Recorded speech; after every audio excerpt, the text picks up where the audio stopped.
Something we've been talking about recently is the nature of how violence has changed and how our response to violence has evolved, and how perhaps we should now view how we react to violent or confronting situations.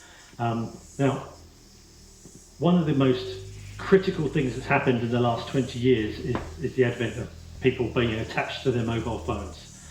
And literally every single time anyone squares up to each other in a pub car park, anytime there's a confrontation in the queue at the supermarket, anytime there's a football match, you absolutely know there will be at least one person videoing this. It's not like in the old days where someone starts getting stroppy with you and pushes you around and they throw a punch and you move out of the way and you go wallop and you deck them, and it's, you know, that isn't a thing anymore.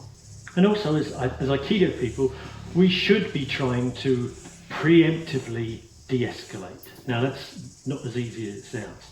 Now, one of my kind of personal bugbears, if you like, with the way that formal traditional martial arts are taught is the stance. You know, this kind of Hong Kong Fooey kind of thing, you know. I understand that it comes from the days of sword play and I hammy is half body, you're offering a smaller target, that's absolutely fine.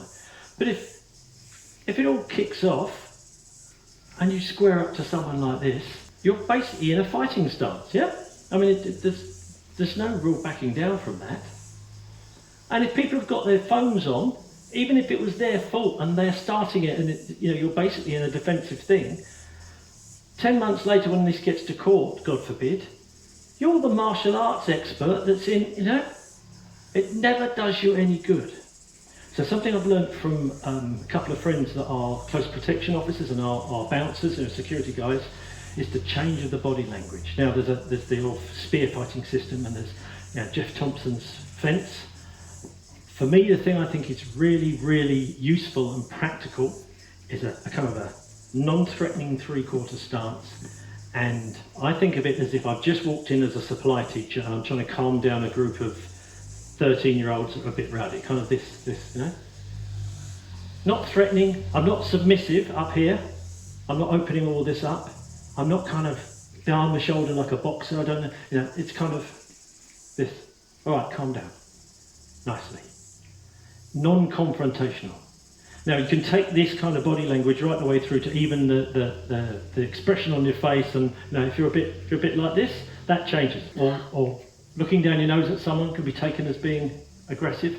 So neutral, nice straight posture, and just up to here. And if you can then, while you're talking to people, try and keep decent distance. So they would literally have to take 2 or 3 or 4 steps to actually make contact. If you can keep tracking that, even if they're coming towards you, you can keep it looking like you are de-escalating it. So if someone's filming it, they'll say, oh, the big-nosed Cockney guy, he definitely didn't want to know. He had his hands up, he looked like he was trying to calm it down. You can even do this, you know. He was creating space. Hopefully then that gives you a chance to verbalize things, find out what's going on. If you're lucky and you can then calm stuff down, obviously if they close things up, you have to decide then what you're going to do. But if you can de-escalate and calm things down, another thing that a lot of the bouncers you'll see do is they put their hands on their chest up here. And they'll talk and they'll say, look, you know, I'm really sorry, you've had enough to drink. We really value your custom. We'd love to have you back another day, but you know, it's best if we call you a taxi. And while they're doing it, they're doing this with their hands. Now that body language is saying me, I. It's like when I say I'm doing this, I do this. It's not you have had too much to drink. You see what I mean? Simple things like that make a massive difference in de-escalation. From a bouncer's point of view, if I'm here and they suddenly decide to throw a punch at me, my hands are still up. It makes a huge, huge difference. And one other little thing, and again, this is the second, third phase stuff. If you're actually got to the stage where you're quite happily talking to people, I'm still not square on. I'm at kind of 45 degrees, and we dealt with this in our OSCE. The 45 degree thing is very, very useful in a number of ways. And if they keep turning to face you, can just gently track around. But what you'll see some of the very good security guys do is as they're talking and they're doing this, they'll be looking in the direction they want the person to go. Which body language is kind of say, come on, off you go. Time to disappear.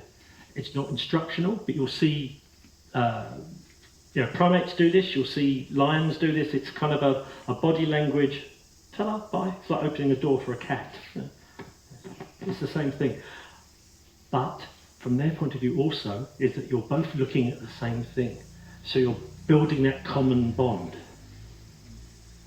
You're taking their side. You're no longer kind of come and have a go kind of thing, which does you no good at all.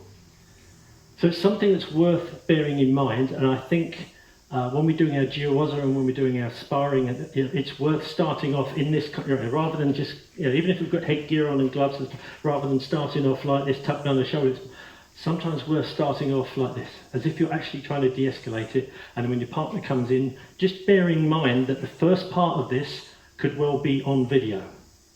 So if you can be calmly going out the way, everything we've been talking about today, receiving attacks, not getting excited, redirecting, not just smacking on, trying to bridge and make connection, Arimi, and use your structure to control the system, even if it's just to get past someone and get to the back, that's got to be, as Aikido people, our first choice. Does that make sense?